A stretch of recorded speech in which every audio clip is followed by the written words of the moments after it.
चलिए आज हम लोग जो CHSL 2020 का हम लोग प्रीवियस ईयर क्वेश्चन कर रहे थे उसका हम लोग 5 क्वेश्चन किए थे। 5 से ज़्यादा ही क्वेश्चन हम लोग का हुआ था क्योंकि हम न्यू क्वेश्चन भी आप लोग को दिए थे, बहुत लड़के बनाए भी हैं और हम एक क्वेश्चन करने का अनेक तरीका बताए थे विद कंसेप्ट के साथ। कुछ ट्रिक नहीं था उसमें, बस आपका माइंड थोड़ा सा बढ़े, थिंकिंग लेवल बढ़े, नए क्वेश्चन आप कर सकें।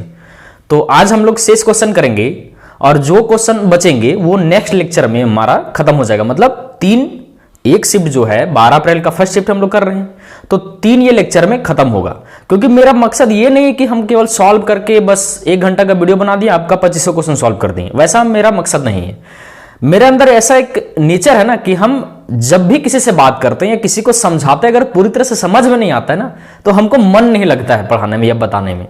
तो इस कारण से मेरा शॉर्ट वीडियो है, 3 ही वीडियो है। आपको मन लगे तो देखिए, नहीं तो आपकी मर्जी। तो सिंपल वही बात, आपको स्क्रीन पे क्वेश्चन दिखेगा, सॉल्व करने की कोशिश करना है, सॉल्व हो जाएगा, सिंपल सी बात है। और सॉल्व ना हो तो फिर सॉल्व हो भी जाए या ना भी हो तो आप मेरा जो मेथड है करने का उसको आप देख सकते हैं। आप भी फिर सोचिए कि हम कैसे दिमाग लगाए होंगे एग्जाम में, या हम कैसे दिमाग लगाते हैं, आप थोड़ा सा उसमें थिंकिंग में चेंज कीजिए। तो चलिए हम लोग करते हैं। कौन सा शिफ्ट है ये? 12 अप्रैल फर्स्ट शिफ्ट। देखिए क्वेश्चन आप लोग स्क्रीन पे देखिए, सिंपल क्वेश्चन आज है। क्वेश्चन जो भी क्वेश्चन हो, ये बोल रहा है कि 2x माइनस 3y का होल क्यूब माइनस 18xy और इधर 2x माइनस 3y। ऑप्शन आपको 4 दिया हुआ है। देखिए हम कैसे सॉल्व करेंगे इसको बताते हैं। हम कैसे सॉल्व कर रहे हैं उसको बता रहे हैं। ये a माइनस बी का होल क्यूब है ना, तो हम इसको तोड़ेंगे। कौन सा फॉर्मूला में वो देखिए, आप मेरा माइंड देखिए। 2x का क्यूब करेंगे हम एग्जाम में कैसे बनाते हैं इसको, 8x का क्यूब, 2 है ये, 12 मत समझिएगा इसको, माइनस 27y का cube minus 3a square B, तो 4 × 12 3a स्क्वायर, 2 दूनी 4 × 12 36 x square y plus 3ab square, तो 27 दूनी 54 x y का स्क्वायर माइनस 18 दूनी 36 x square y plus 18 × 54 x y square. हम ऑप्शन पे भी मेरा ध्यान है, ऐसा बात नहीं ऑप्शन पे ध्यान नहीं है, हम सॉल्व कर रहे इसको। 8x का क्यूब माइनस 27y का क्यूब। अब हम देख लेंगे कि 36 और 36 72 है, तो ऑप्शन भी हम देख रहे हैं 72x square y plus 108 x y square. कौन सा ऑप्शन में है? तो हमको दिखा 8x का क्यूब माइनस 27y का cube minus 72x square plus 108। मतलब ऑप्शन नंबर आपको दिख रहा होगा कि पहला नंबर ऑप्शन है ना, आगे पीछे करके लिखा हुआ है 8x का cube minus 72x square plus 108 minus इतना। हम ऐसे सॉल्व करते। अब हम आपको मेरा माइंड में क्या चल रहा था अब हम आपको बताते हैं। पहले इसको लिखिए, देखिए हम ये समझा रहे हैं, इसको लिख लिए, देखिए समझिए। हम लोग जानते हैं क्या, समझिए, हम लोग a माइनस बी का होल क्यूब का फॉर्मूला, छोटा छोटा चीज हम सब बताएंगे आपको, मतलब देखने में लगेगा कि हाँ ये ऐसा मेथड से मतलब करना चाहिए, ऐसा सोचना चाहिए। इसका 2 फॉर्मूला होता है, a का क्यूब माइनस बी का क्यूब माइनस 3ab और a माइनस बी, कोई दिक्कत नहीं। इसका यही फॉर्मूला हम लोग याद करते हैं, a का क्यूब माइनस बी का cube minus 3a square B plus 3ab square, ऐसे याद करते हैं। तो हम जान रहे थे कि अगर हम ई फॉर्मूला में लिखेंगे, इस फॉर्मूला में, ऊपर वाले फॉर्मूला में, तो फिर हमको ब्रैकेट गुना करना पड़ेगा। तो हमको दोनों फॉर्मूला याद है, ये भी फॉर्मूला आपको भी याद होगा, लेकिन हम इसी फॉर्मूला में तोड़े हैं। समझ रहे ना क्यों? कहे फिर हम इतना लिख करके फिर गुना करेंगे एक स्टेप, हम 5 सेकंड बर्बाद करें उसमें। तो इसलिए हम इसको a cube minus B cube minus 3a square B plus 3ab square में तोड़ दिए। समझ में आ गया? देखिए और आपको समझाते हैं। अभी कहां हुआ है, हम क्या बोल रहे समझ में आ रहा है? मेरा मतलब ये लेक्चर कराने का मकसद या चैनल का मकसद ही क्या है? आपका थिंकिंग, सोच बढ़े। आप लोग कैसे क्या करते हैं, आप लोग टीचर से पढ़े होंगे कि नहीं, जैसे इस तरह से वेरिएबल आएगा ना, ये क्वेश्चन था, हम इसको मिटाते हैं, x 0 करो, y 0 करो, x 1 करो, y 2 करो, ऑप्शन में मैच कराओ। तो आप लोग पागल हैं। देखिए समझिए, हम बार बार बोलते हैं, जो भी मैंने ट्रिग्नोमेट्री का सीरीज देखे होंगे क्वेश्चन सॉल्व का, कि अगर आपका कंसेप्ट से हो जा रहा है तो कंसेप्ट ही दिमाग लगाना है। और अगर कंसेप्ट से नहीं हो, अरे जैसे हम क्या बोले, मान लेते हैं यहां लिखा रहता 2x माइनस 3y का power 9 minus 18xy 2x plus 2y का पावर 10, हम सपोज मान लेते हैं ना आपको समझाने के लिए। क्या आप इसको तोड़ सकते हैं? नहीं। तब हम वहां x0 y1 इस तरह से करके दिमाग लगाएंगे। और अब थोड़ा सा और समझिए, जो जो कंसेप्ट आपका कंसेप्ट से हो जाएगा ना, उसमें आपका ऑप्शन मैच करने का चांसेस रहेगा। क्या बोले समझ रहे? ये तो आपका क्वेश्चन हो जाता है आराम से कंसेप्ट से, अभी इसको ध्यान नहीं देना है, अभी इसको ध्यान नहीं देना है। ये आपका कंसेप्ट से हो जाता है आराम से। आप क्या कर रहे हैं, x0 करो, करिए 0, ये 27 हो गया, माइनस 27 आंसर आ रहा है ना, 27y। ऑप्शन में आपको x0 करने से कौन कौन दे रहा ऑप्शन देखिए आप खुद, x0 करे तो ऑप्शन ए भी मैच कर रहा है, फिर ऑप्शन बी भी मैच कर रहा है, फिर ऑप्शन सी भी मैच, डी भी मैच कर रहा है, ए बी और डी।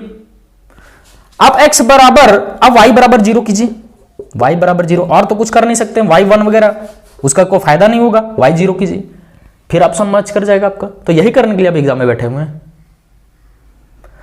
तो हम क्या बोल रहे हैं कि अभी ऑप्शन क्यों मैच कर रहा पता है ना, क्योंकि ये कंसेप्ट से बन जाता, और आप कौन दिमाग लगा रहे हैं, ये कंसेप्ट वो कंसेप्ट पुटिंग मेथड, तो ऑप्शन मैच करेगा। हां अगर ऐसा रहता, एग्जामिनर अगर ऐसा क्वेश्चन सेट करता, आप खुद सोचिए, आप एक्सपर्ट हैं, अगर आप ऐसा ऑप्शन सेट कीजिएगा तो आपका माइंड में रहेगा कि यार इतना लड़का तो सॉल्व नहीं कर पाएगा उतना टाइम में। तो आप एक्सपर्ट है, तो आप ये भी जान रहे हैं कि हिट एंड ट्रायल काम करता है। एक्सपर्ट बेवकूफ नहीं होता है, उसको पता है कि स्टूडेंट कंसेप्ट से भी जानता है और हिट एंड ट्रायल भी जानता है, औजार उसके पास दोनों है। तो अगर ये ऐसा ऑप्शन, ये अगर क्वेश्चन देगा ना, तो ऑप्शन ऐसा बनाएगा कि आपका जब x0 कीजिएगा, x0 या फिर y0, इस तरह से x0 एक बार y0 कुछ भी, तो ऑप्शन मैच नहीं करेगा, आपका डायरेक्ट आंसर आ जाएगा। समझ में आ रहा, कुछ भी बोल रहे हैं सो समझने की कोशिश कीजिए। तो हम बस लास्ट वर्ड ये बोलेंगे कि जो आपका कंसेप्ट से हो जाए, आपको कंसेप्ट से करना है, और जो कंसेप्ट से ना हो, मतलब पेचीदा क्वेश्चन हो, उसको आप दिमाग लगाइए कि क्या करना है कि नहीं करना है। क्योंकि या तो आप पेचीदा क्वेश्चन को छोड़ सकते हैं, या तो सॉल्व करना आपके पास। अब एग्जाम में आपके पास क्या टाइम बचा है, कैसे करा है वो आप समझिए। देखिए अगला नंबर क्वेश्चन स्क्रीन पे देखिए आप लोग, हम लिख रहे हैं 2.1/2 भागा 1.7/8 भागा 9.4/9 भागा 11.1/3 ऑफ 1/8 ऑफ उसी में है, उसके बाद से ही ऑफ 4/3 गुना 5.1/3 माइनस 9/8 भागा 3/4 ऐसा दिया हुआ है। देखिए हम कैसे सॉल्व करेंगे, जैसे आप लोग सॉल्व करेंगे। एक चीज बताइए, आप पहले एग्जाम में बैठे रहते, हम जब बैठते हैं तो पहले तो हम इस फ्रैक्शन को चेंज करेंगे ना, मिक्स फ्रैक्शन है तो क्या करेंगे, हम सबको चेंज करेंगे जहां जहां हमको दिख रहा है। पहले 5/2 भागा 15/8 भागा 85/9 भागा 34/3 ऑफ 1/8। हम कैसे सॉल्व करें उसको देखिए, ऑफ 4/3 इंटू ऑफ 4/3 इंटू 15 एक 16/3 माइनस, हम इसको सॉल्व कर लेंगे, तो ये कितना होगा, 9 चौक 36 24, तो 36 24 करेंगे तो 12 दिया 36 और 12 दिया दूनी 24। हम 36 24 क्यों कर रहे हैं समझ में आएगा। हम कैसे सॉल्व करें उसको केवल देखिए।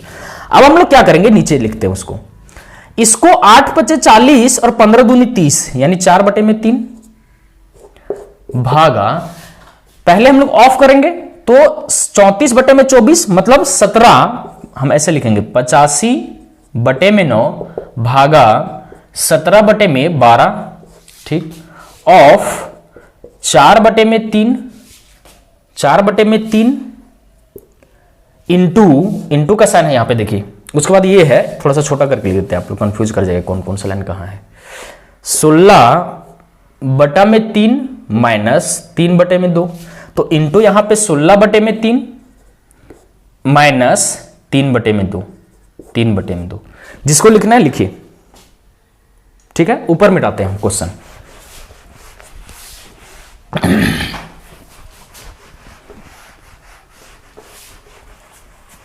देखिए अब इसमें पहले हमको ब्रैकेट सॉल्व करना है। सब हम इसी तरह से लिखते हैं, ऐसा नहीं कि हम महान है कि सारा एक स्टेप वहां लिखेंगे फिर जंप कर जाएंगे, उतना महान नहीं है हम।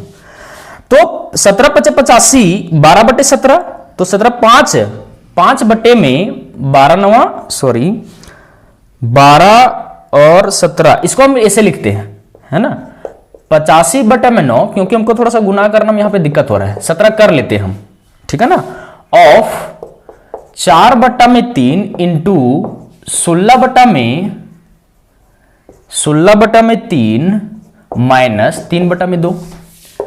अब 4/3 भागा 17 × 5 = 85, 12 × 5 = 60/3, यानी कि 20/3, सॉरी 60/9 था, ठीक है ना, ऑफ 4/3 इंटू 16/3 माइनस 3/2। अब कैसे सॉल्यूशन करते? ऑफ पहले करना है, तो 20 × 80/9, यानी कि 4/3 भागा 80/9 इंटू 16/3 माइनस 3/2। इतना हम करते, मतलब इतना स्टेप हम करते, ठीक है ना। चलिए इसको लिखते हैं, यह बराबर का चिन्ह है। अब 9 × 36 बटे में या 9 बटे में 80 करेंगे, तो 9 बटे में 80 करने से कितना बन जाएगा, उसको भी हम लिखते हैं 4/3 इंटू, या यहीं नीचे लिख देते हैं ना, इसी के नीचे 4/3 इंटू 9/80 इंटू 16/3 माइनस 3/2। तो 16 से 5 बार में कटेगा, ये 3 3 से में से काट देते, 16 से 5 बार में कटता, दिख रहा है ना, 3 3 से 9 कट गया, ठीक है, आपको समझ में आ रहा होगा। अब ये कितना बन जाता, यानी 4/5 माइनस 3/2, 2 × 8 माइनस 7/10। तो इतना हम करते, रियली बोल रहे हैं, इतना हम करते, और हमको टाइम नहीं लगता, हम आपको समझा रहे हैं इसीलिए, बोर्ड में लिख रहे इतना इसीलिए, हम फास्ट लिखते केवल बोल रहे हैं, लिखना भी फास्ट अपने आप एक कला है। तो माइनस 7/10 कौन सा ऑप्शन में है, डी नंबर ऑप्शन में है। देखिए इसको लिखिए जिनको लिखना हो सो, ये यहां से है, मतलब इस प्रकार से है, इधर से ये नीचे है, मतलब इतना हम करते हैं, ठीक है ना। पहले हम पूर्णांक में चेंज करेंगे, हमको यहां देखिए, हमको पहले ये करना था तो हमको पेचीदा लगा, छोटा टर्म नहीं है, ठीक है ना, हमको काटने पेचीदा लगा तो हम लिख लेंगे इसका, तो हम 85/9 लिखे, फिर ऑफ कर लिए, इतना आया, हम नहीं सॉल्व कर रहे थे, फिर से गुना करके हम लिखेंगे, नहीं लिखे तो लिखेंगे ये सब चीजें, समझे। चलिए अब आप किसी दूसरे टीचर से समझते हैं कि देखो हम एग्जाम में रहते तो ये स्टेप जंप कर जाते, वो स्टेप जंप कर जाते, एग्जाम में कभी नहीं होता वैसा, ठीक है ना। चलिए इसको मिटा रहे हैं।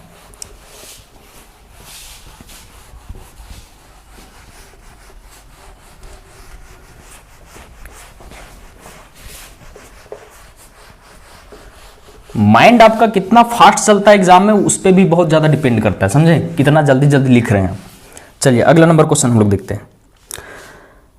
क्वेश्चन पढ़िए, किसी वस्तु के सूची मूल्य पर 30% और 16% के 2 क्रमार छूट देने के बाद वस्तु को 1176 में बेचा जाता है। वस्तु के सूची मूल्य और विक्रय मूल्य के बीच अंतर बताएं। मतलब किसी वस्तु को, इंग्लिश पढ़ लीजिए आप लोग, an article is sold for 1176 after 2 successive discount of 30% और 16% on it's list price, what is the difference between the list price and the selling price. MP मतलब वही मार्क प्राइस और सेलिंग प्राइस। देखिए हम क्या करते पता है, हमको सब कुछ नॉलेज है, लेकिन हम क्वेश्चन देखें ना तो हम सिंपल ये करेंगे, क्या पता है, x इंटू 7/10 इंटू 21/25 बराबर 1176। 21 से भागा देंगे, 21 × 5 = 105, 12 21 × 126, 7 से 8 बार में कट गया, यानी x बराबर 25 × 8 = 2000। और x क्या पता है ना, क्या है, एमपी मार्क प्राइस, या फिर जो लिस्ट प्राइस बोलते हैं, अंकित मूल्य।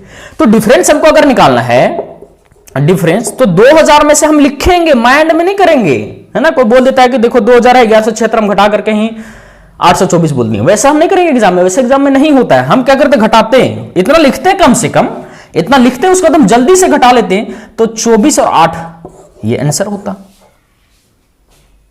एक चीज और भी समझिए, जब भी हम अर्थमेटिक के क्वेश्चन या बिना फिगर वाला क्वेश्चन देखते हैं, अर्थमेटिक के ऐसे मेंसुरेशन में बहुत सारे होते हैं कि बिना फिगर के होते हैं, आप लोग 2D 3D पढ़े होंगे तो, या फिर बहुत सारे अलजेब्रा क्वेश्चन होता है, तो हम उसको पहले एक बार पढ़ लेते हैं, पढ़ने के बाद हम दिमाग लगाते क्या सॉल्व करना है। जैसे ये क्वेश्चन था, तो हम जब पूरा पढ़ लेंगे कि हाँ 1176 में बेचा है, इतना % डिस्काउंट है, 2 सक्सेसिव डिस्काउंट है, तो कहीं ना कहीं मेरे माइंड में पूरा डाटा आ जाता है, उसके बाद हम सॉल्यूशन करने तत्पर हो जाते हैं। और यही अगर ज्योमेट्री का क्वेश्चन रहता तो ज्योमेट्री में हम लोग देखते जाते हैं कि अच्छा पहले स्टेटमेंट है ट्रायंगल एबीसी, तो ट्रायंगल एबीसी पहले बना लेंगे हम। अगर बात बोलेगा लंब है, लंब बनाते जाएंगे। अगर बोलेगा कि ये 10 सेंटीमीटर है, 10 खींचते जाएंगे, ये 20 है, 20 खींचते जाएंगे। बोलेगा इसका एरिया निकालो, तो लास्ट में एरिया निकालेंगे। मतलब अप्रोच हम अर्थमेटिक में मोटा मोटी बोले, और जो मेरे ज्योमेट्री के फिगर वाले क्वेश्चन में होते हैं उसमें डिफरेंट होता है। यह भी काम देता है कि जब आपको अर्थमेटिक या बिना फिगर या अलजेब्रा क्वेश्चन मिले, पूरा पढ़ लीजिए, ऑप्शन एक बार देख लीजिए, सॉल्व करना फटाक से स्टार्ट कीजिए, 10 सेकंड लगेगा। तो इससे होता है कि सारा डाटा आपके माइंड में आ जाता है, आप तत्पर हो जाते हैं कि हाँ देखो ये करना, ये करना, आपका मेथड अपना माइंड बता देगा। और ज्योमेट्री में हम लोग पढ़ते जाते हैं, जैसे मान लेते हैं इस स्टेटमेंट इस तरह से लाइन में लिखा हुआ, तो ये पढ़ेंगे यहां से। अच्छा बोला ट्रायंगल एबीसी, तो हम क्या करेंगे, ट्रायंगल एबीसी खींच देंगे। अच्छा बोला एंगल बी 10 डिग्री, तो यहां 10 डिग्री बनाते जाएंगे।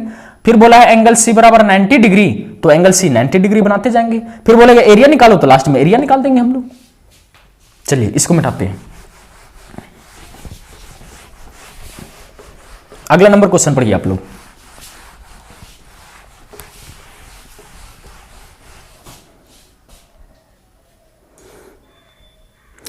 देखिए क्या बोल रहे हैं, a sum of money is divided among A B and C in the ratio 2:3:7। ठीक है, if the share of B is 15,000 then what will be the difference in the shares of B and C. हम पूरा पढ़ लिए कि A B C के बीच में बांट रहा है, फिर हम देख लिए कि जो बी का पैसा वो भी देख लिए, और सॉरी किसका पैसा, if the share of B is इतना then what is the difference between the B and C. तो हमको समझ में आ गया पूरा डाटा, क्या क्या करना है हमको। देखिए कैसे सॉल्यूशन करेंगे, हिंदी में समझ लीजिए, किसी धनराशि को ए और बी और सी के बीच में क्रमशः 2:3:7 में बांट रहे हैं।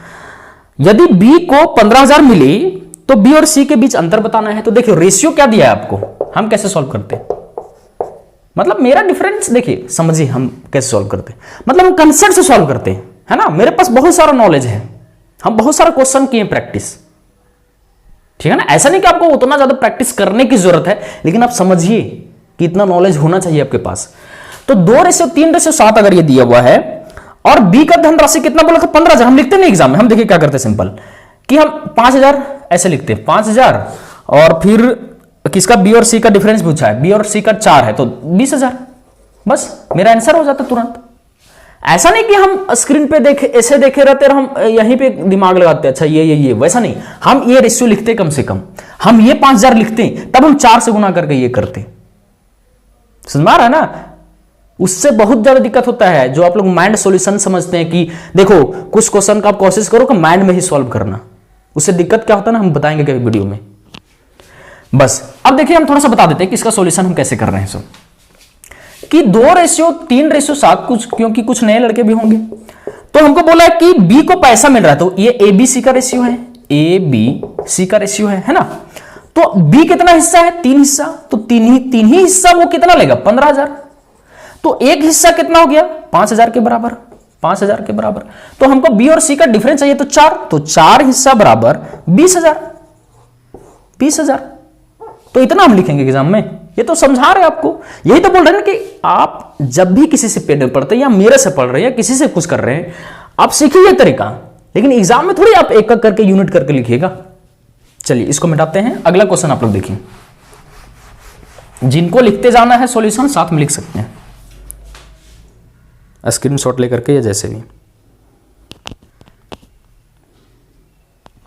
देखिए अगला क्वेश्चन क्या बोल रहे हैं कि in a circle with centre O a 6 centimetre long chord is at a distance of 4 centimetre from the centre, find the length of the diameter. तो इसका आंसर हम लोग डायरेक्ट क्या करते हैं, हम मतलब सॉल्व ही कर लेते हैं आसानी से, इसको हमको कुछ करना था। 3 और फिर ये सेंटर 4 तो 5 तो व्यास 10 होगा, 10 होगा इसका आंसर। हम यही करते, ठीक है ना, इसके लिए कॉपी पेन नहीं उठाते। देखिए क्या बोल रहे हैं कि ये कोर्ड है, ये कोर्ड है, ये ओ एक सेंटर है, सेंटर से in circle in centre O 6 centimetre long है तो 3 कर लेते सपोज, और ये 4 दिया हुआ है तो त्रिज्या 5 आ जाता। आप फिगर बना भी सकते थे। तो इसका जो डायमीटर होगा वो कितना होगा, 10 होगा। यही आपका आंसर है। चलिए इसको मिटा रहे हैं।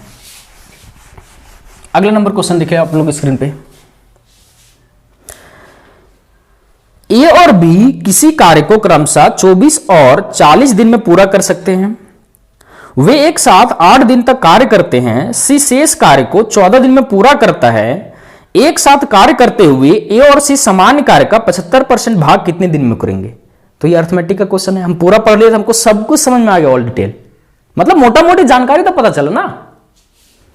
देखिए क्या बोल रहे हैं कि हम कैसे करते पता है। देखिए हम कैसे करते, 120 लिखते, आप लोग देखते जाइए, समझ में आ जाएगा आपको।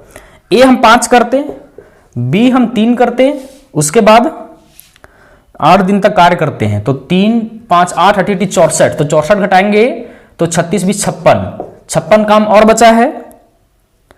सी, तो सी 14 दिन में कर रहे हैं इसको, तो ये बच जाएगा 4। अभी हम अपना तरीका बता रहे हैं, आप लोग समझते जाइए क्या कर रहे हैं। तो ए और सी मिलकर 75% काम, ए और सी मिलकर के 120 का 3/4, इसका कितना करना है, कौन करेगा इसका काम, 9। तो 4 से 30 बार में 30 या 90 यानी कि 10, बस हम इतना करते। समझ में आया कैसे यहां से गए, फिर यहां लिखे, फिर ये लिखे, फिर ये लिखे। अब हम समझाते कंसेप्ट इसका। हम क्या बोले, हम अपना तरीका भी बताएंगे हम कैसे एग्जाम में करते हैं, और आप भी देखिए। अब जैसे समझ में आ जाएगा आपको। देखिए कि एलसीएम दोनों का लेंगे तो 120 होगा। दोनों जो वर्क है उन दोनों का एलसीएम 120, तो कहीं ना कहीं ए का पावर 5 निकलेगा और बी का पावर कितना निकलेगा, 3। ठीक है ना। वो बोला है कि देखिए ए और बी जो है वे बोला है, तो वे ए और बी के लिए है, एक साथ मिलकर के 8 दिन तक कार्य करते हैं। तो ए और एक दिन में 5 हिस्सा काम कर रहा था, 5 ईंटा ढो रहा था, ये 3 ईंटा ढो रहा है, तो 8 ईंटा अगर एक दिन में है तो 8 दिन में 64, तो ए और बी मिलकर 64 दिन काम कर दिया, सिंपल सी बात है। अब शेष जो काम बच रहा है, शेष कितना बच रहा है, हम घटा रहे हैं। 120 में 64 तो कितना बन गया, 56, 36 तो 100 में घट के बना, 20 और 56। अब इसी काम को क्वेश्चन में बोला था, आप लोग पढ़िए कि सी शेष काम को 14 दिन में करता है, तो सी का पावर कितना होगा, 56/14 यानी 4 होगा कि नहीं होगा। अब क्या बोला था देखिए समझिए कि ए और सी इसी काम का, इस पूरे काम का 75% भाग, तो इसलिए कितना दिन में करेगा बताइए। तो डे अगर आपको निकालना है, डे आपको कितना काम कराना है, बोलिएगा 120 का 3/4 यानी काम कराना है, कितना होगा, 90 यूनिट काम कराना है। किन किन व्यक्ति से कराना है, तो बोल रहे सी से हमको कराना है और ए से कराना है, तो 9 से भागा दीजिएगा तो कितना होगा आपका आंसर, 10। यही आपका आंसर है। चलिए इसको लिखिए, मिटा रहे हैं।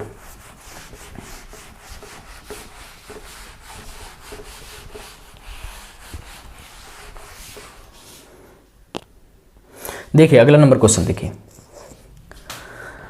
बोल रहा है गीता ने 30% अंक प्राप्त किए और 50 अंकों से अनुत्तीर्ण हो गई, फेल हो गई, जबकि 45% अंक प्राप्त करने वाले संदीप को परीक्षा उत्तीर्ण करने के लिए आवश्यक न्यूनतम अंक से 25% अंक ज्यादा मिले। आप लोग पढ़ेंगे इसको। 64% अंक प्राप्त करने वाले विमल को कितना अंक मिला। क्वेश्चन समझ में आ गया। देखिए सिंपल हम क्या करते हैं, जैसे आप लोग ही करते हैं, 15% बराबर 50 और 25 75, यानी कि 1% बराबर हम लिखते हैं कितना, 5, तो 100% 500। तो विमल जो है भी करके लिखते हैं हम केवल, 500 का 64%, तो 320 अंक, यही आपका आंसर होता। तो ऑप्शन नंबर सी है। ठीक, अब देखिए सॉल्यूशन इसका क्या कंसेप्ट, हम यही करा देते हैं। आप लोग पढ़े होंगे कि एक बार 30% ला करके वो फेल हुई कोई भी, और 45% ला करके संदीप पास हुआ, तो पहला फेल है फिर पास। तो 30% और 45% का बीच में डिफरेंस कितना है? 15%। यहां पूरा कंसेप्ट नहीं समझाएंगे, समझ में आ रहा है ना, आप कंसेप्ट जानते होंगे। और जब एक फेल और एक पास कर रहा था तो कहीं ना कहीं यहां पे 50 और 25 75 होगा, तो यानी कि यहां से निकला 1% बराबर 5, तो 100% बराबर 500। अब बोला है 500 होगी, अरे 100% मतलब क्या हुआ? 1% 5 है ना, तो यानी 100% बराबर कितना हुआ? 500। कोई दिक्कत नहीं। तो 100% अगर 500 है, अब बोल रहे विमल 64% अंक लाए, मान लीजिए आप एग्जाम दिए 500 का, 64% अंक लाए, विमल हैं आप, तो 64% 300 कितना होता है? 20 होता है। तो इसी के लिए हम लोग जो विमल का मार्क्स है वो कितना कर रहे हैं? 500 का 34%, यानी कि 320। यही आपका आंसर है। चलिए इसको लिखिए, इसको मिटा रहे हैं।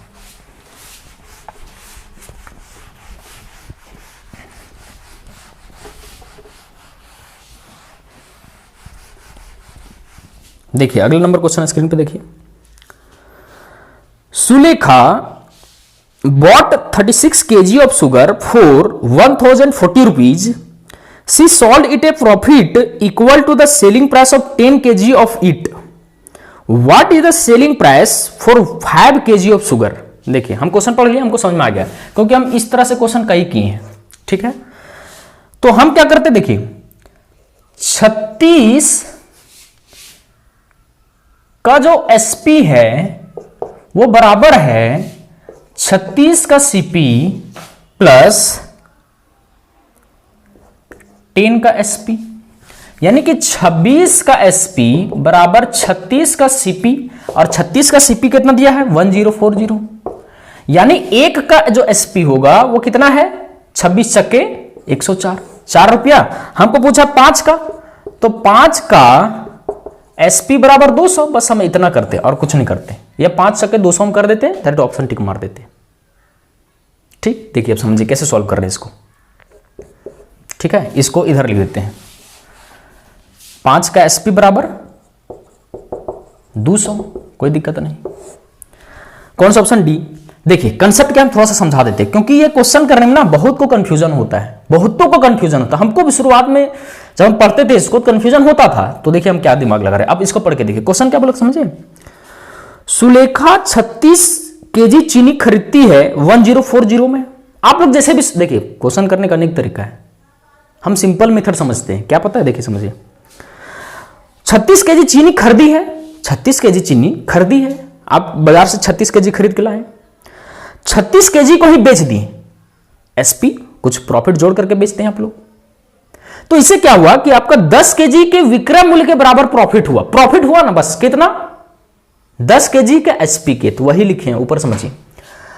आप 36 को बेचे हैं एसपी के हिसाब से, ये मेरा एसपी रेट है, रेट, तो ये मेरा टोटल सेलिंग हुआ।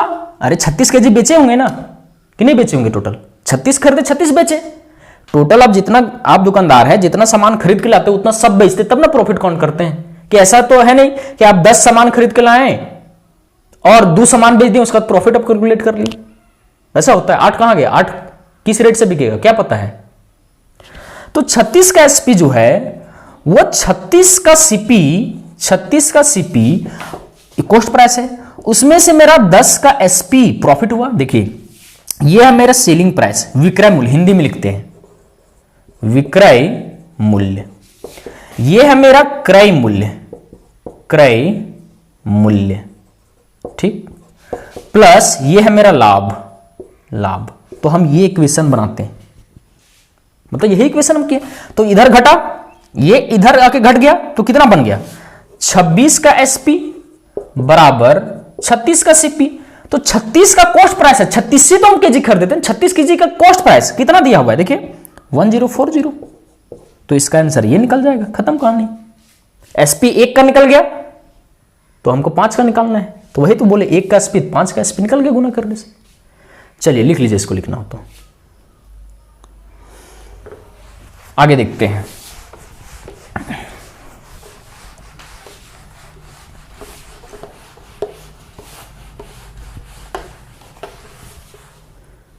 चलिए अगला नंबर क्वेश्चन देखिए स्क्रीन पे।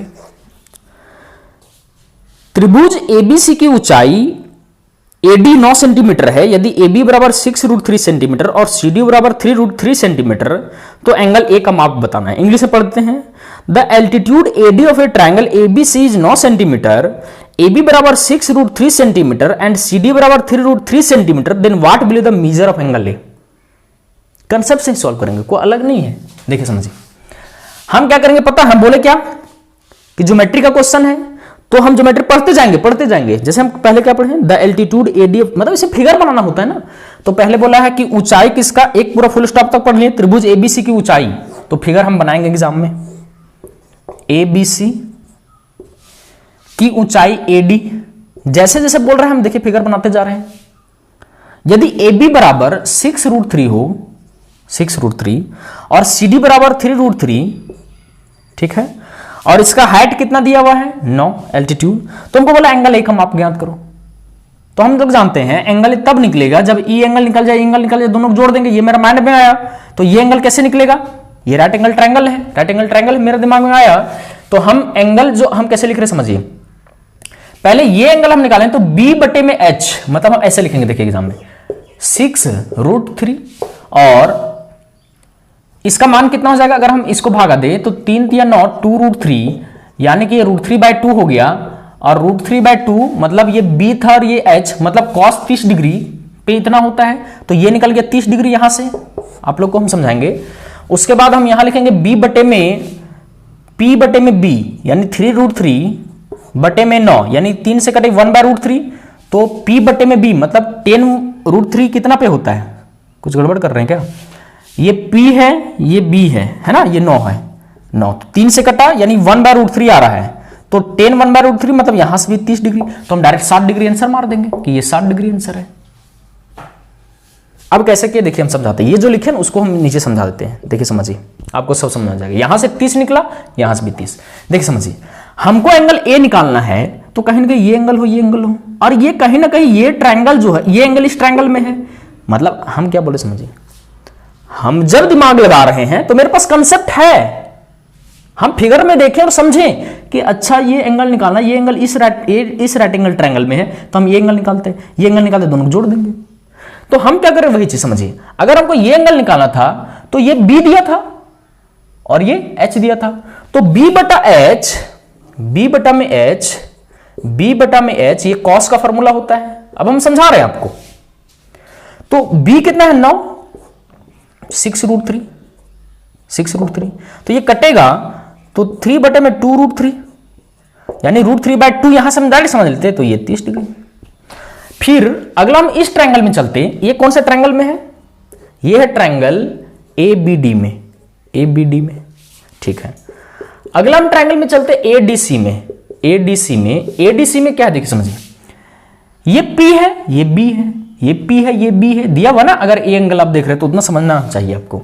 तो 3√3/9 बराबर √3/3, यानी 1/√3, और ये P/B किसका फॉर्मूला होता है, यह P/B, तो P/B 10 का फॉर्मूला होता है, 10 जो भी थीटा हो, तो थीटा यहां से कितना निकला 30 डिग्री, तो ये भी 30 और 30 60 डिग्री। बस हम ये करते हैं, चलिए इसको लिखिए।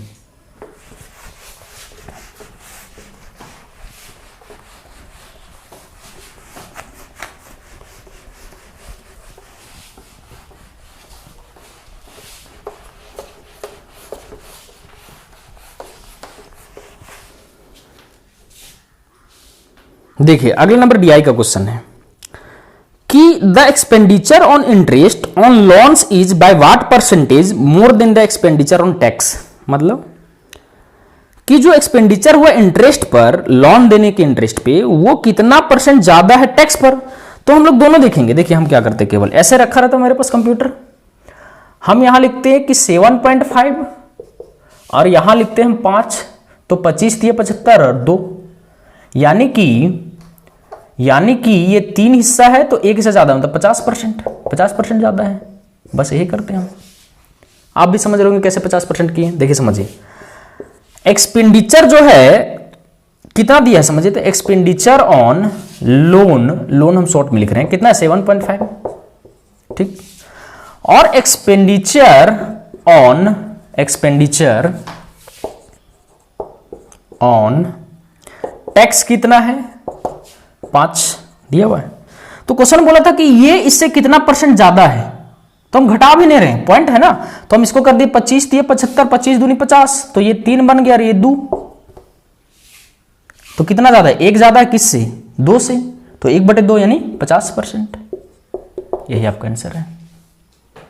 देखिए जिनका कंसेप्ट क्लियर नहीं है हम शुरुआत में ही बोले थे, कम समझ में आएगा आपको। ठीक है, इसको मिटाते हैं।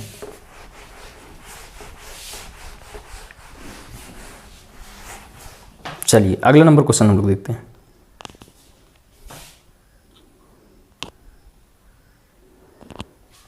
देखिए क्वेश्चन स्क्रीन पे ट्रिग्नोमेट्री का है। क्या है क्वेश्चन कि 8 sin square theta plus 2 cos theta बराबर 5, तो then 10 square theta plus sec square theta minus sine square theta बराबर वाट। ठीक है, ऑप्शन आपको दिया है। अब हिट एंटर लगा के बताइए। हम जब ट्रिग्नोमेट्री का क्वेश्चन करवाए थे मैराथन, उसमें क्या बताए थे हम, सब चीज हिट एंड ट्रायल से नहीं हो जाता है। ऑप्शन देख के भी आपको पता चलना चाहिए हिट एंड ट्रायल नहीं है यहाँ पे। तो हम कैसे सॉल्व करेंगे, क्वाड्रेटिक बनाएंगे इसको। तो 8 इंटू, हम कैसे करते हैं एग्जाम में, पहले हम वो बताते हैं ना, छोड़िए। देखिए 8 minus 8 cos square theta plus 2 cos theta बराबर 5। अब हम 8 cos square theta minus 2 cos theta और माइनस 3 बराबर 0, इसको क्या लिखते हैं हम फिर से, 8 कॉस स्क्वायर थीटा, नीचे लिख देते हैं, ठीक है ना। 8 कॉस स्क्वायर थीटा, जितना हम लिख रहे हैं उतना हम एग्जाम में लिखते हैं, 6 cos theta plus 4 cos theta minus 3 बराबर 0। अब यहां से क्या हो जाता, हम यहां से कॉमन करते हैं कितना, 2 कॉस थीटा, तो ये 4 कॉस थीटा माइनस 3 इधर हम नहीं देखते, हम बताएंगे क्यों नहीं देख रहे। तो कॉस थीटा हम डायरेक्ट लिखते हैं यहां पे 3/4, तो ये कितना है, यहां भी हम लिखते हैं कि ये b/h है, तो p बराबर √7 आएगा। अब हमको क्या निकालना उसको देखते हैं। 10 स्क्वायर थीटा, वो तो क्वेश्चन में लिखा था, स्क्रीन में लिखा हुआ था, हम ये आपको क्वेश्चन केवल लिखा, हम ये नहीं लिखते, हम ये बोर्ड थोड़ी लिखते अपने कॉपी में, रफ कॉपी में। ये क्वेश्चन में हम यहां से लिखना स्टार्ट करते हैं, यहां से।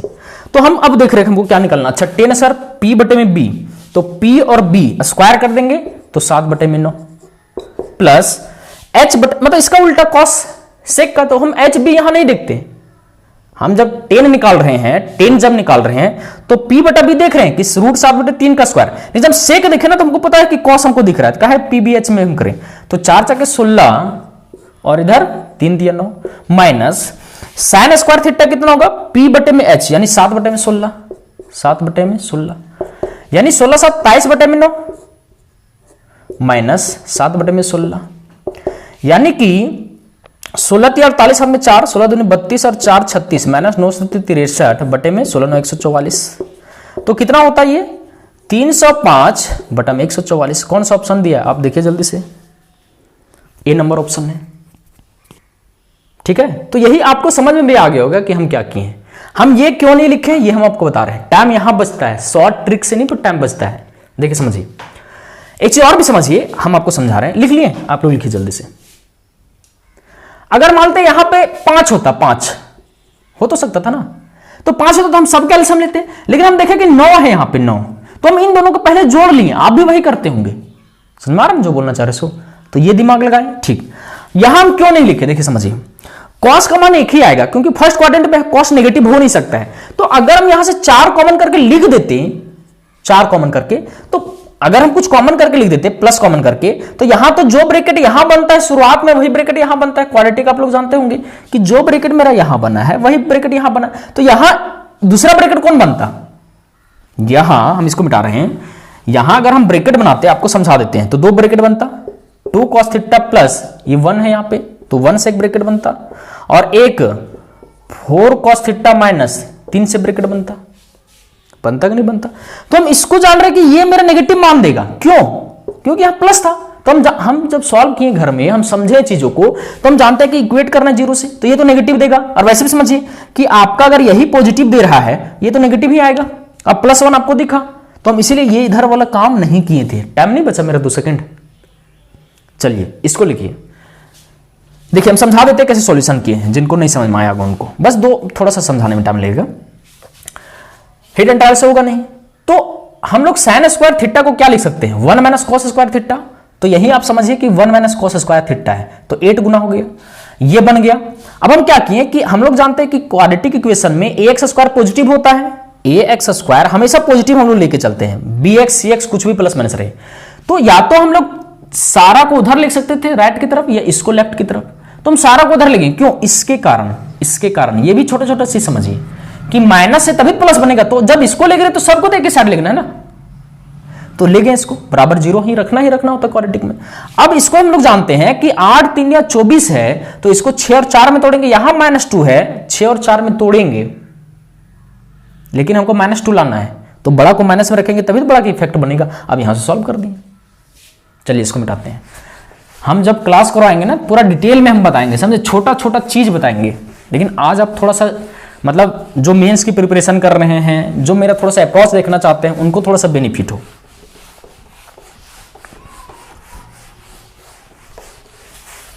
चलिए अगला नंबर क्वेश्चन देखते हैं हम लोग।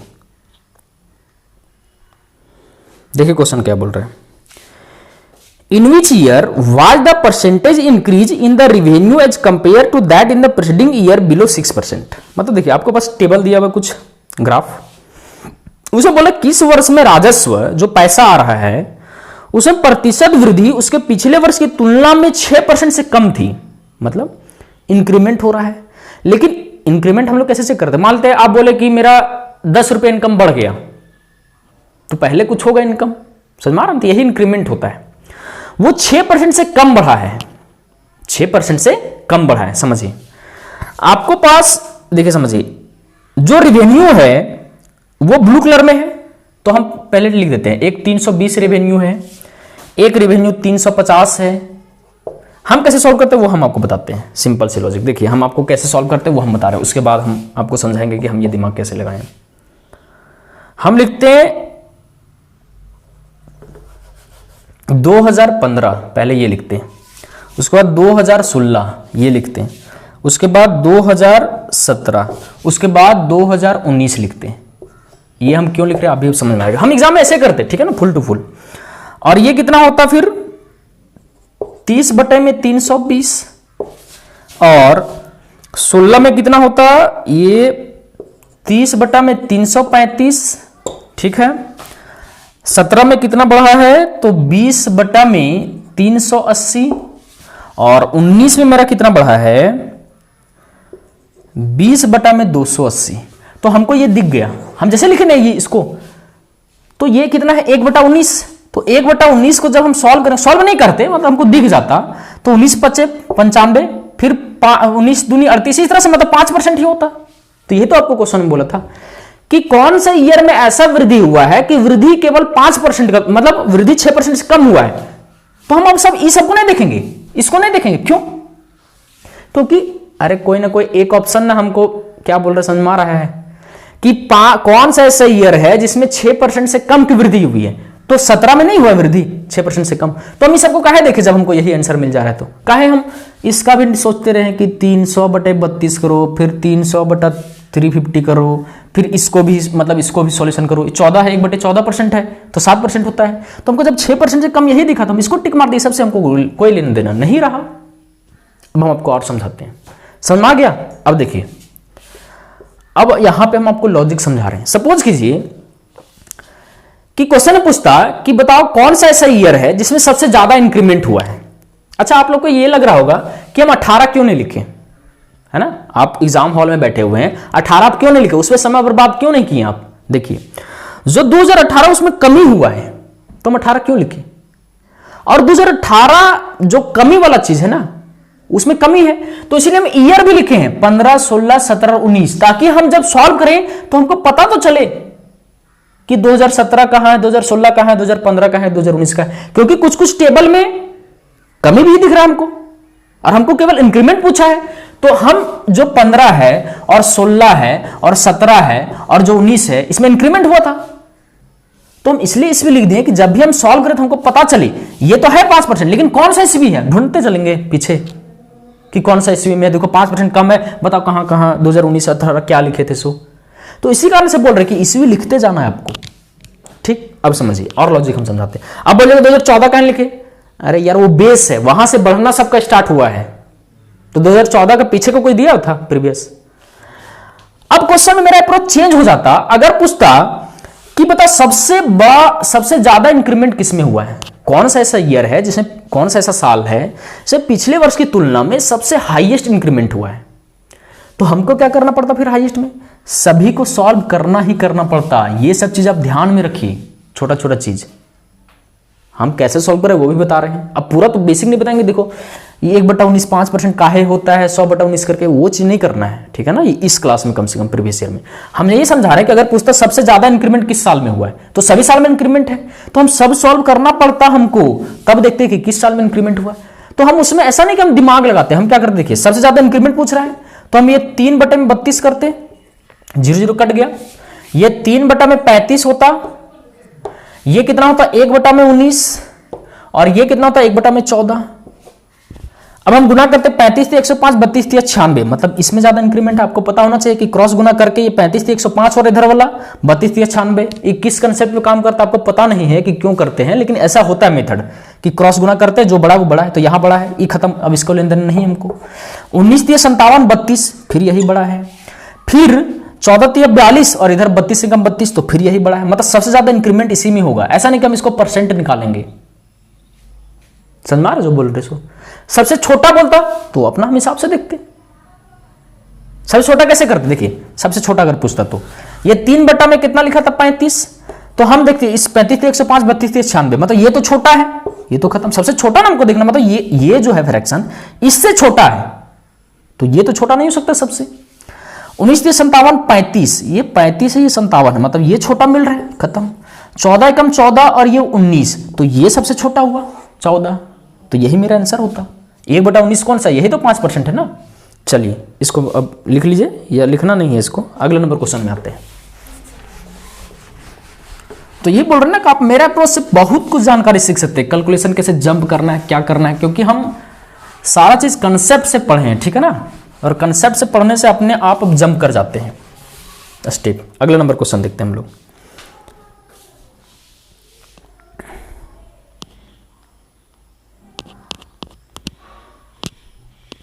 देखिए अगला नंबर क्वेश्चन आप लोग स्क्रीन पे। अनामिका ने 15,000 के ऋण पर वार्षिक रूप से चक्रवृद्धि होने वाले चक्रवृद्धि ब्याज दर से 3 वर्ष बाद चक्रवृद्धि ब्याज के रूप में इतना का भुगतान किया। सुमन ने उसी दर से 10,000 का ऋण साधारण ब्याज पर लिया। 3 वर्ष बाद सुमन को कितना ब्याज देना होगा। इंग्लिश में पढ़ देते हैं। Anamika paid 4,000 something as compound interest on a loan of 15,000 after 3 years when compound annually. Suman took a loan of 10,000 at the same rate on simple interest. How much interest did Suman pay after 3 years? तो question हम ध्यान से पढ़ते 10 second पढ़ ली, हमको सारा data समझ में आ गया। देखिए हम क्या लिखते हैं उसको बता रहे हैं क्वेश्चन का आंसर। 1 + r/100 का होल क्यूब बराबर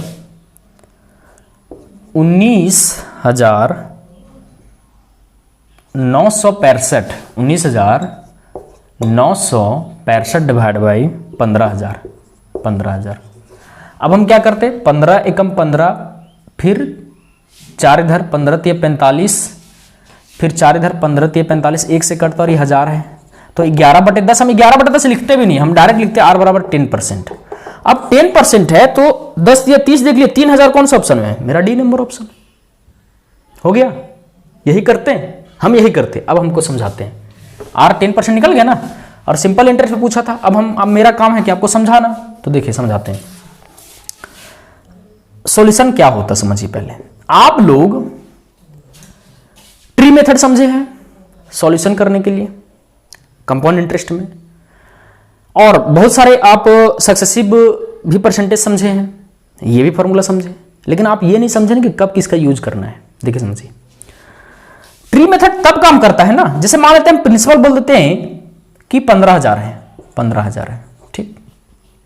और रेट दे देते कि ये 10% है, तब हम बोलते कि कंपाउंड इंटरेस्ट बताओ या फिर अमाउंट बताओ, अमाउंट बताओ, तब हम ट्री मेथड का यूज कर सकते थे। सो बोल रहे हैं और भी तरीका है, ट्री मेथड तब यूज कर सकते। देखिए ट्री में क्या होता है ना, पता है आप R% सबका निकालते हैं, मतलब जब परसेंट दिया रहेगा 10 या 15 या 20, तभी तो आप ट्री मेथड यूज कीजिएगा। जब परसेंट ही नहीं दिया रहेगा तो क्या आप ट्री मेथड यूज कर सकते हैं? नहीं, आप मान भी नहीं सकते हैं। क्या परसेंटेज मान लीजिएगा 10%, जैसे पेंशन मान लेते हैं 1 लाख या कुछ भी परसेंटेज देख करके, तो नहीं मान सकते हैं आप कितना रेट है। तो ट्री मेथड तभी काम करता है। तो हम यहां देख लिए कि मेरा आर ही पता नहीं है, तो ट्री मेथड तो हम घर में ही इतना प्रैक्टिस किए, यहां देखे नहीं है, हम घर में ही प्रैक्टिस किए हैं। हम समझे हैं कि जब भी हम मतलब आर दिया रहता है तभी हम लोग ट्री मेथड का यूज करते हैं। तो यहां आर तो निकालना है, तो हम लोग सिंपल क्या, देखिए फॉर्मूला क्या होता है समझिए, P1 प्लस R/100 का होल क्यूब बराबर अमाउंट होता है। तो प्रिंसिपल यहां कितना था, 15,000, पूरा लिख देते हैं 15,000। रेट हमको नहीं दिया था का होल क्यूब, अमाउंट हमको कितना दिया था, अमाउंट तो कितना हो जाता, 15 और 4 19,965।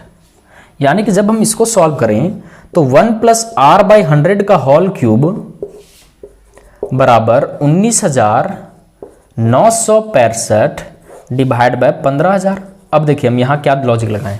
अब बोलिएगा 15 से काहे भागे दिए, पहले आप 20 से 100 से काहे भागा दिए। समझिए हमको क्यूब रूट लाना है दोनों साइड, तो यहां भी क्यूब रूट छटे, मतलब यहां क्यूब हमको बनाना है इसको क्यूब। तो क्या जो 1000 है वो क्यूब है ना, हम सिंपल जो बोल रहे उसको बताइए, क्यूब है 1000, तो हम 15 को 15 जो इंटू इसमें है उसी से ना भागा देंगे। समझ में आ रहा है हम क्या बोलना चाह रहे हैं? ये समझिए अगर यहाँ 500 रहता तो हम किससे भागा, इधर ऊपर नहीं दिख रहे, हम यहां दिख रहे, क्योंकि ऊपर हम दिमाग नहीं लगा सकते किसका क्यूब है कि नहीं है, किसका मल्टीपल है। तो हमको अगर क्यूब या 500 रहता, हमको क्यूब लाना है, तो हम क्या करते, 4 से यहां भागा देते तो 125 बन जाता, क्योंकि 4 क्यूब नहीं है, ये जो नंबर है 4 × 125 से बना है। तो अगर हमको क्यूब लाना है या रेट हमको पूरा पूर्णांक में लाना है तो हम इसको 4 से भागा देते, ऊपर भी नीचे भी। ये लॉजिक होता है, ठीक है। तो यहां पे कितना है, ये 19,965 डिवाइड बाय 15,000, तो 15,000 से भागा दी तो कितना आया 1331 डिवाइड बाय 1000। और इसको लिख सकते हैं 11/10 का होल क्यूब, यानी रेट अगर हम वहां से देखें 10% आ जाएगा, क्यूब हट गया तो R बराबर मेरा 10% निकलेगा। अब रेट 10% है, अब क्वेश्चन बोल रहा है कि सुमन जो है कि इसी दर से 3 साल के लिए सिंपल इंटरेस्ट लिया, तो सिंपल इंटरेस्ट कितना होगा, 1 साल के लिए 10%, तो 3 साल के लिए 30%, तो 30 से हम गुना कर दे किसमें, प्रिंसिपल में।